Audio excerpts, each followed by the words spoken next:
Welcome to the Wealth Matters podcast, where investors come together to better understand how to build passive cash flow and create generational wealth without all the confusing mumbo-jumbo. Here's your host and co-author of Amazon #1 bestseller, Alpesh Parmar. Welcome to Wealth Matters podcast. I am going to talk to someone who is an insurance industry veteran, Beth Boyser-Kutz. And I hope I did not mess up her last name, but welcome, Beth. Hi, how are you? Good. How are you? I'm good. Thanks. Thanks for having me on. Absolutely. So let me go through Beth's bio. Beth joined JB Lloyd and Associates in 2006.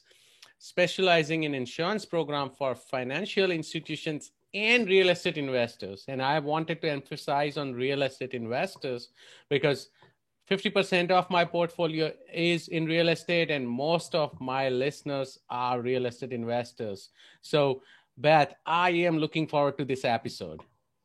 Me too. Thank you. Absolutely. So first question, tell us something interesting or funny about yourself other than your last name. Other than my last name, oh my gosh, that's about the funniest thing about me. Well, I guess, so something interesting would be that before I went into the insurance industry, I actually was a professional artist of all things. And I mean, that's my background. And I did that. I did murals on 3-story buildings in municipalities. Wow. I did a lot of different type of artwork professionally, and then decided I wanted to do something else. And I went into sales. And then my father, who is in the insurance industry, said, hey, you know, she can sell. So he hired me away, and I've been doing this ever since. That's awesome. So does being an artist help you anyway with sales or insurance industry? Yes, believe it or not, you are using two completely different sides of the brain, but, looking at things creatively, that helps with the insurance. Because so many people in insurance, that it's very contractual, it's very legal. It's all about protecting your risk. But sometimes you have to look at things creatively, outside of the box. It's like, how is the best way to do this? How's the best way to cover, these assets? So yeah, it actually has quite a bit. That's awesome. And do you invest in real estate yourself?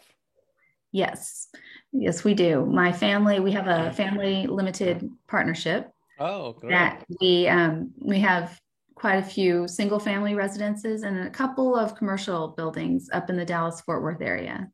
Got it. So you are in Austin, but you invest in Dallas, right? Because Austin's got too hot. It's Austin, been crazy. Oh my gosh. I know. It's like just like weekly, it seems like the prices jump. Yes.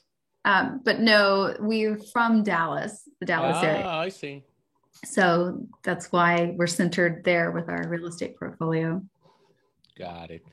No, that's awesome. And today, because I heard you on another show, I think, or somewhere, and I heard a term you had mentioned was master insurance policy. I may not be pronouncing it correctly. If I missed it, please correct me.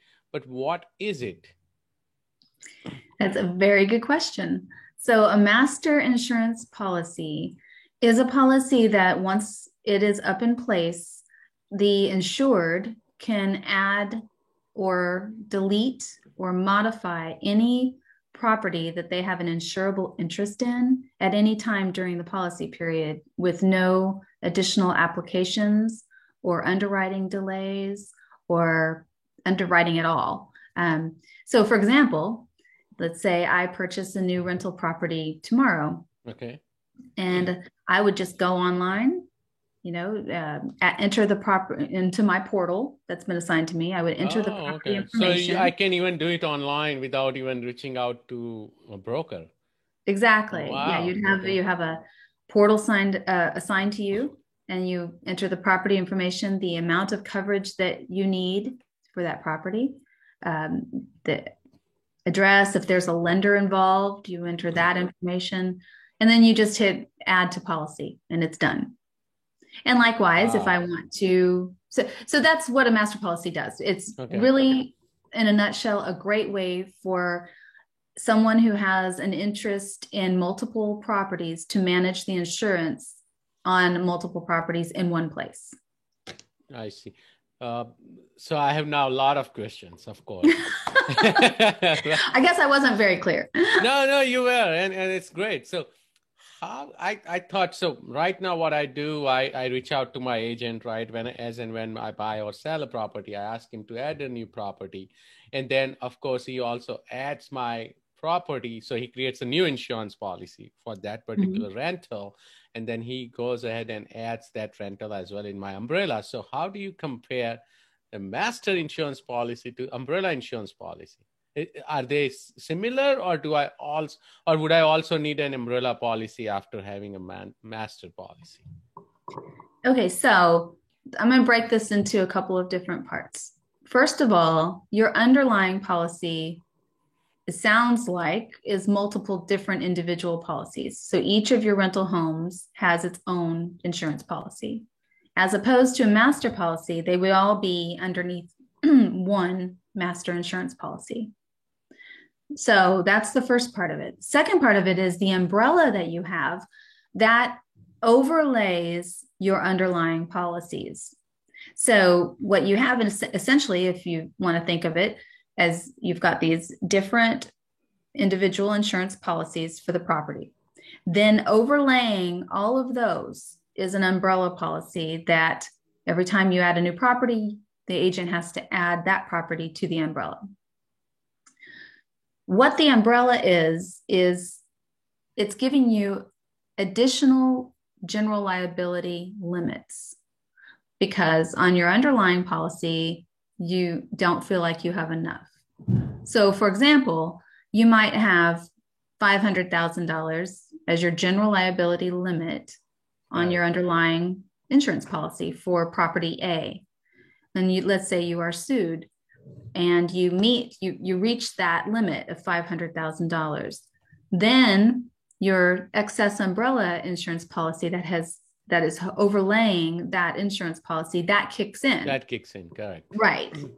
And then it goes up to the limits on the umbrella policy.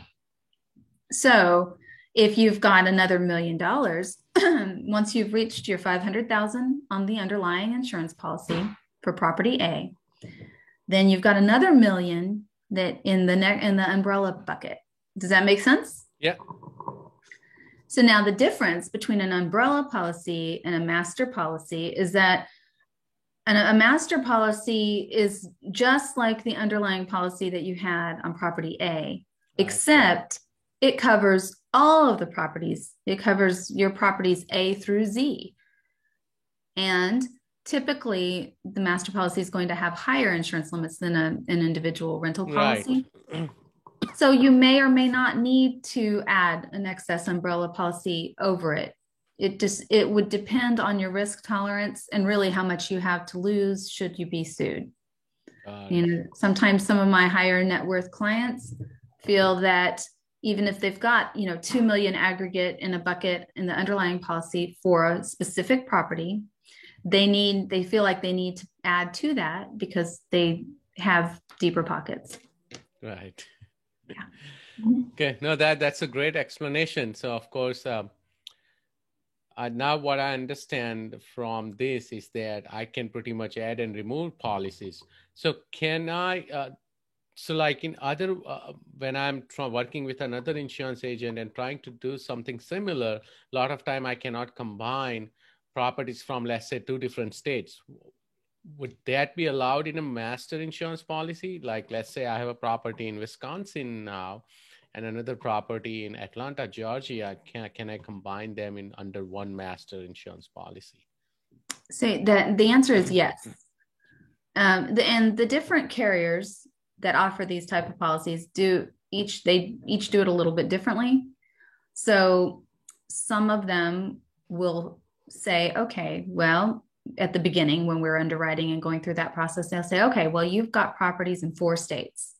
we are going to initially say, these are the 4 states that you can add without asking permission. Okay. So you have unlimited access to add any property that you purchase as an investment, by just going online, like I said, in those 4 states. But then let's say you decide to add Florida. No, let's not even talk about Florida. Florida's a problem child. Yeah. Hurricane. We'll add Ohio. We like Ohio. Okay. So let's say you buy in Ohio. So then you would email me and say, hey, Beth, we need to add Ohio. So I get it added through the carrier. Then other carriers just at the outset add all 50 states, and there is no limitation like that. So again, to answer your question, the answer is yes, you can do it in multiple states, but how the carriers go about it varies depending on the carrier. Got it. So what are some of the pros or advantages of having a master insurance policy over, individual policies? Well, there are a number of them. One, you have everything in one place, and nothing expires until you physically remove it online. So you don't have to keep up with 14 different insurance policies.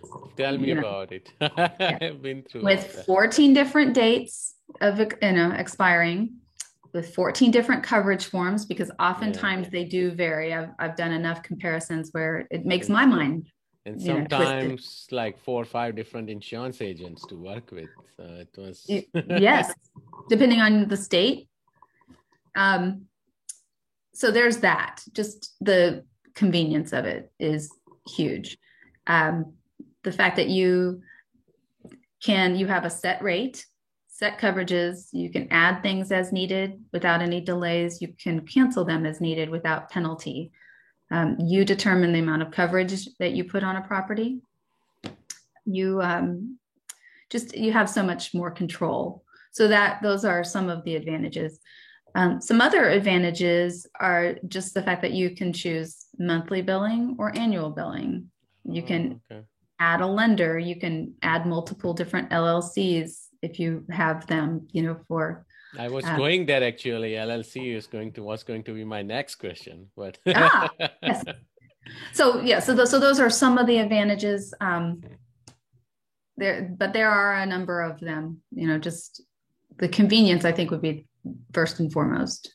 Got it. So LLC, let's say I have, and this is a real example, I have properties in Iowa, Wisconsin. Iowa is in an LLC. Wisconsin is in another LLC. Georgia is in another LLC. And now if I want to get master insurance policy, who would be the who would be the insured, right? Would it be my name or LLC's name? How would that work? And let's say if I have a partner, would that make it difficult? So this is a very common thing. And there's a couple different ways you can do it. But they all involve really the same strategy. You have one main insured. So you'd have the main named insured. And that can be your personal name. That can be an LLC. Got it. That can be a trust. It doesn't matter. That's up to you and really your attorney, how you best structure that. Then you add the additional entities, the additional LLCs as additional named insureds on the policy. Now, if you have a partner, that can be also handled a couple of different ways. Let's say you have a partner on your Wisconsin properties, but none of the others. Right. Yep. Oh, did I nail it? No, you're going there, not the same property, but that's what I was asking, that in some properties I have partner and in others it's just me. How would that work? So, well, there's a couple ways. If there's a lot of them, some people like to carve those out and have a separate policy for those. And then if there's a few of them, what people will do, or maybe they've got, a partner on, this property and a different partner on this other one. What they'll do is there's a place on the portal where you can add additional mortgagees to specific properties. So you're not adding that person to the entire master policy, which then, would mean that they should have an insurable interest in all of the properties. Right. Instead of doing that, you're just adding them to the property that they have the insurable interest in. So that's a capability of the online system to do that. And the same with lenders. So and I love when you mention online, because I'm all about automating and having full control. Because every time I have to reach out to my agent, right? Oh, do this, and then I have to wait to get the new declaration or new bill, whatnot. But if I can do everything online, that's awesome. Yeah, you can even generate that evidence of insurance online. Yep. It's a little PDF. Yeah. And does this apply master insurance policy?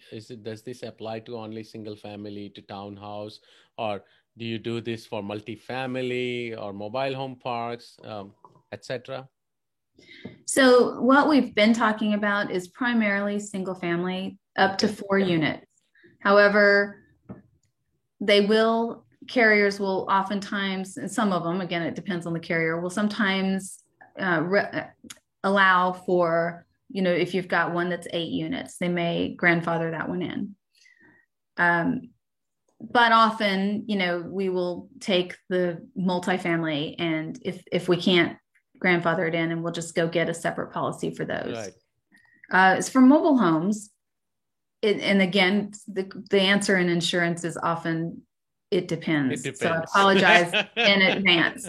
That's because we joke about it. It's true. Yep. It depends.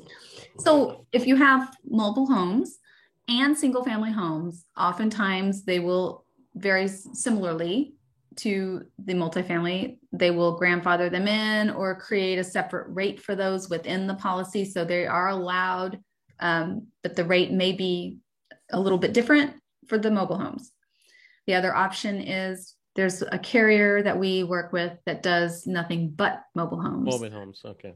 So like I've got a client who has been investing in mobile home parks across the country. And that's what we use for him, because all of his properties are mobile home parks, specifically with only mobile homes. So that makes the most sense for his situation. And that was a selfish question, because I'm now focusing on mobile home parks, and I acquired my first one last year with my partner. Oh, congratulations. Thank you. So that's why I wanted to find out more about it. There was an article I read a few months ago that's just a great investment. I think it was Bigger Pockets article. Yes. You may have read it. Yes, exactly. Yep. And it's a great investment. And also I feel like I'm doing something good for the community, because we are in a crisis right now. Affordable houses, right? Affordable housing is a big problem in San Francisco Bay Area or in Austin or Dallas. All the major cities, metros are sprawling with people, right? And then all of these Californians move to Austin and they start buying up land and the houses, right? They are jacking up the prices everywhere. So I just want to do something good while making money. Good for you. Yes. And as a side note, I think 99% of my neighbors are from California. Recent. I'm not kidding. No, it could even be 100%. I feel like the lone Texan. Texas. Yeah, see, soon it would be turned blue. That's what I've been hearing. Yeah, I think Austin might already be. But yeah, that's what I saw in the last election. And of course, we don't want to get sidetracked, but I was like, wow, Austin has almost changed. No, Texas is becoming purple. Yeah. Yeah, interesting. So another question I have, because every time I add or remove a policy, right, I also have a mortgagee, and some properties I may have them free and clear.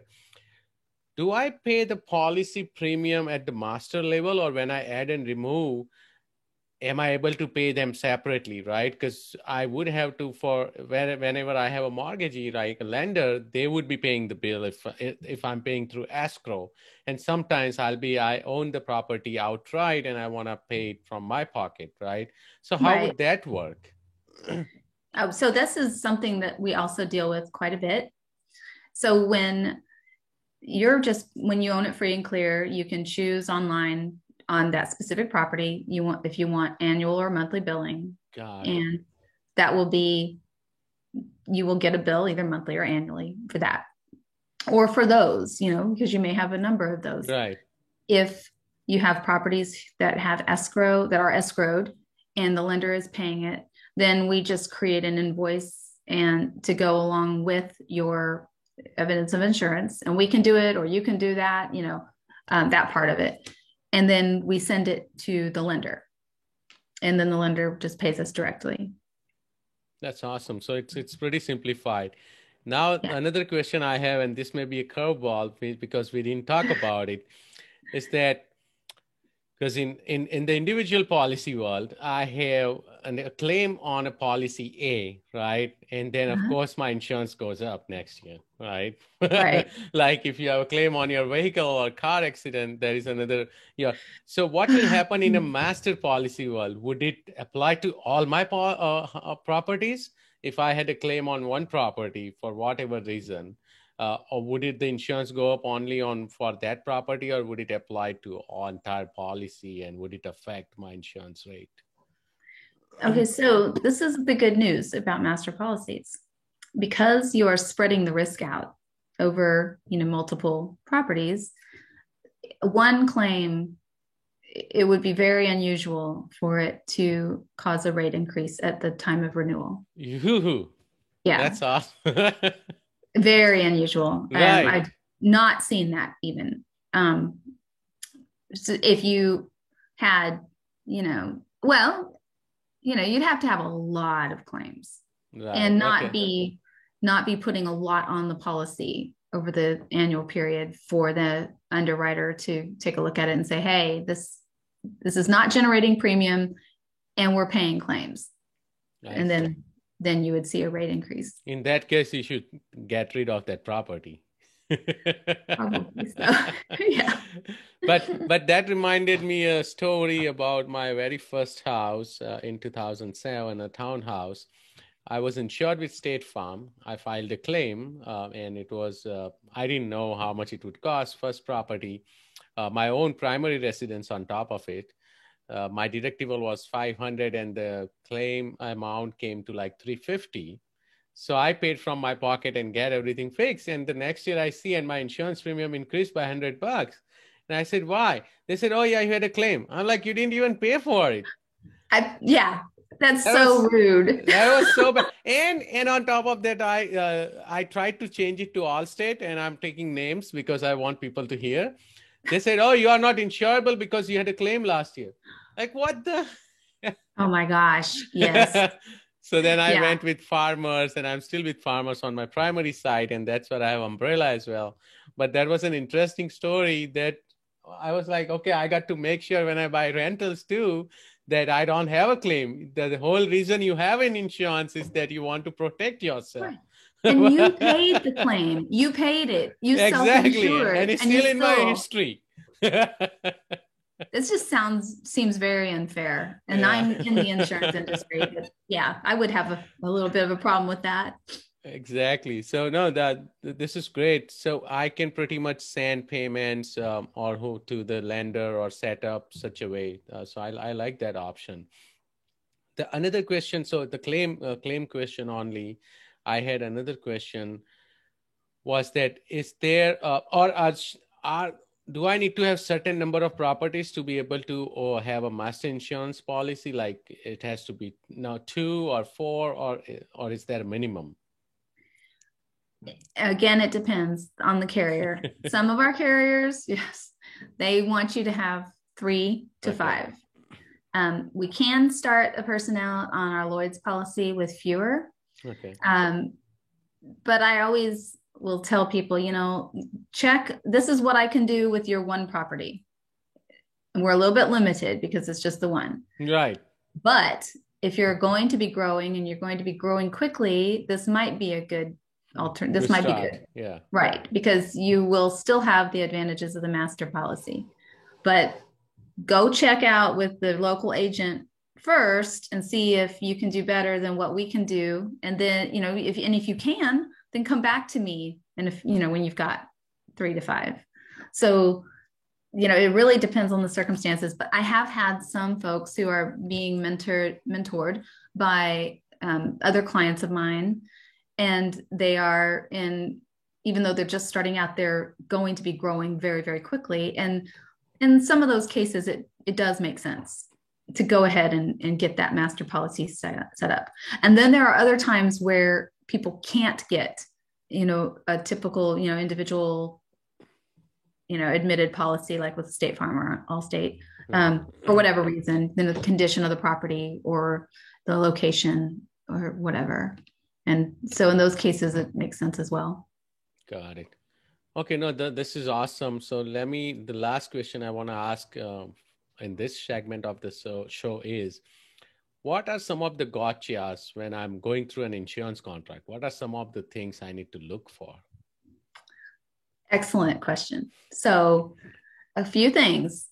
First of all, know if it's a basic insurance policy or a special form insurance policy. So a basic form insurance policy is going to be much more lean and cover less. It's also going to be cheaper, but it only covers what is listed, which is typically the 5 basic perils. Now, a special form policy, on the other hand, that will cover everything unless it is specifically listed as an exclusion in the policy. So loss of rents, all of those would be covered, right? Right. Okay. I mean, unless it's specifically excluded. Excluded. Right. Okay. Got it. So a lot of time hurricane or flood would be excluded unless you have a separate policy. Right. Exactly. So you're going to get much better coverage with a special form policy. So it's very good to know that difference, because, if you've got a basic form policy and something happens where you don't have coverage and hey, I have an insurance policy. So it's a good thing to know. Another thing to look out for or know about your insurance policy would be your settlement basis. Do you have a replacement cost settlement, or do you have an actual cash value settlement? What is your settlement? So I'm going to ask you a question. What do you recommend? I always select replacement. I like replacement cost. Okay. It's better. Yes. Yeah, exactly. Because actual, of course, the properties are appreciating like crazy.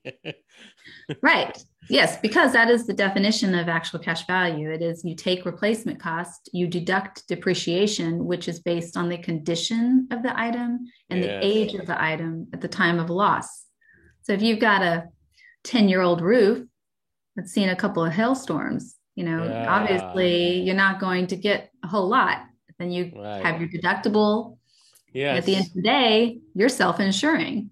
Yep. And I don't want to self-insure. I got enough to do. I've got enough to keep track of without that.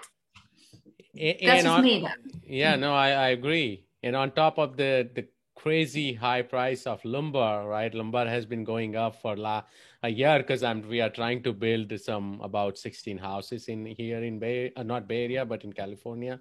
So we have seen the lumber go up more than double. So if you don't have replacement policy, the labor cost, everything is going up. You'll be in big trouble trying to. Yes, exactly. I mean, it's really a business decision. It's like, okay, be well covered. Yes. Because unexpected loss happens. Another thing to be cognizant of is coinsurance. Okay. Coinsurance is really important because it reduces your settlement. I mean, you are self-insuring to a degree with coinsurance. On a master policy, the way it works is because you are able to determine the amount of coverage that you put on a property, if you are underinsuring, and that's what it is. Coinsurance penalties or coinsurance clauses are put in contracts of insurance to encourage the insured to not underinsure a property. Okay. That's why they're there. So on the master policy, for example, if you underinsure for 50% of the replacement cost, then your settlement is going to be reduced with that coinsurance clause by approximately the same amount. So it's important to know if you have a coinsurance clause what it is and when it applies and how that would affect a settlement. So, and those are the main ones, and that I think are the most important. That's awesome. Thank you for sharing all these value bombs. Let's take a quick break. And after the break, we'll go through the usual questions I ask every guest on the podcast. Awesome. You're listening to the Wealth Matters Podcast. The Wealth Matters Podcast. For more info about what we do, check us out at wealthmatters.com. It's wealth, WEALTH, matters, MATRS.com. Welcome back to Wealth Matters Podcast. Beth shared a lot of details about master insurance policy. Beth, are you ready for fire round? Yes, okay, I believe so. Let's go. Will you be changing any business or investment strategy after this pandemic is over? Maybe. I'm real curious to see how things are going to shake out when forbearance ends, which I believe they've just extended to 2022. Yeah, they keep extending. So I don't know for how long, but we'll see. I think it's going to increase the inventory of appropriate rental investment properties. I think, but we'll see. Let's hope so. I know. Yeah. So, favorite real estate or finance or any other related book? Okay, so not to sound cliche, but I really have always loved the old Rich Dad, Poor Dad by Robert Kiyosaki. But also, and these are old, I mean, now because I'm old, so, my books are old, but David Bach's Start Late, Finish Rich, and Smart Women Finish Rich. Yes, lots of good real estate advice in those. And it's, to me, they're classic, just real estate investing is always good. Yeah. And you have to start with the classics, right? To get the basics. So I always tell everyone, start with Rich Dad, Poor Dad, Millionaire Next Door. Yes. Richest Man in Babylon, because those will give you the base, and then you can do whatever, multifamily, this mobile home park, you can read about whatnot. But you got to start, build the base, understand what this is about, right? So yes, awesome. Exactly. And I have those. I should have mentioned them. Great books. Very good. Any tool or website you recommend or you cannot live without? I do like Bigger Pockets real well. Real Wealth Network is another good one. There's a lot of great Facebook groups as well that talk about just different investment strategies and have great advice. And I'm involved with a number of those. So, but I think Bigger Pockets would be my favorite. Yeah, it's a great start for sure. Any advice for beginner investors? That's a great question. So yes, I would say, first of all, get a great mentor that has done it and been in the business and been successful and is willing to share. Then the next thing would be get your people, have your team, your accountant, your real estate agent, your real estate attorney, your insurance broker. Get your people assembled and choose them carefully, because these are the people. You don't have to be an expert in everything, but you need to have people around you that have that expertise that will make or break you. I believe that wholeheartedly. Oh, that's a great advice. And I keep telling everyone, real estate is a team sport. You got to build a team, and you have to, as you said, find the right people. Right? Maybe take your time, find the right people. And once you have that team of experts around you, you can focus on what you know the best, or what you want to, or what you are passionate about. Right. So that's the key. How do you give back? How do I give back? Well, with COVID, we haven't been able to do quite as much of it. So this year it's been mostly through donations. But in the past, I've really enjoyed working with children, working through the school, enjoying, getting together with the kids and helping them learn and being part of all of that. I love working with animals as well, and And then, of course, I've got 3 grown children that seem to take a lot of my donation time as well. Of course. You can edit that or kill me. No, thank you so much. How can my listeners reach out to you? They can email me at eboiseau@lloyd-ins.com. And they can also call me at 972-342-4280. Awesome. So I'll put that in the show note as well. Thank you, Beth. I literally learned a lot today. So yeah, I'm so excited. glad. Well, I enjoyed it. This is great. Absolutely. Thanks for listening to the Wealth Matters podcast. If you enjoyed it, please leave us a 5-star rating on iTunes so others can enjoy the show too. Have a great week and happy investing!